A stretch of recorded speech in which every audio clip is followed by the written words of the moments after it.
ഹൗദുൽ കൗസറിൻ്റെ അടുത്ത് നാട്ടി ഓടിക്കപ്പെടുന്ന 5 വിഭാഗമുണ്ട്. ഒന്ന്, തെറ്റിനെ നിസ്സാരമാക്കുന്നവർ. അതൊന്നും പ്രശ്നമല്ല, അതെല്ലാം നോക്കിയാൽ നടക്കുമെന്ന്. കോളേജെല്ലാം ആകുമ്പോൾ അങ്ങനെ ഉണ്ടാവില്ലേ, കല്യാണമല്ലേ, കുറച്ചൊക്കെ കണ്ടിട്ടില്ലാന്ന് നടിക്കണ്ടേ. 2, തെറ്റിനെ പരസ്യമാക്കുന്നവർ. ഹറാമ് ചെയ്യുക എന്നിട്ട് സ്റ്റാറ്റസ് ഇടുക, ഹറാമ് ചെയ്യുക എന്നിട്ട് വീഡിയോ ഇടുക, എന്നിട്ട് ഗ്രൂപ്പിൽ പോസ്റ്റ് ചെയ്യുക.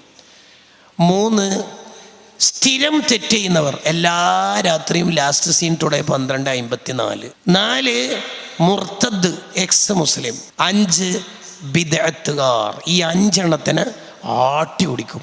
സ്വക്കൻ വബുദൻ പാടാണ്. റസൂലുള്ള ഭാവം ഹൗദുൽ കൗസർ കൊടുക്കാൻ വേണ്ടിയിട്ട് ശ്രമിക്കും. തങ്ങളോട് വേണ്ട നബിയെ കൊടുക്കണ്ടെന്ന്.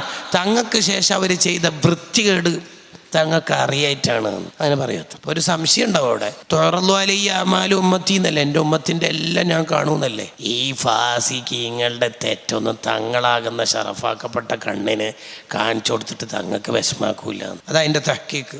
അബ്ദുല്ലാഹി സിറാജി ഞങ്ങളുടെ സൂറത്തുൽ കൗസറിൻ്റെ വ്യാഖ്യാനത്തിൽ അത് കാണാം.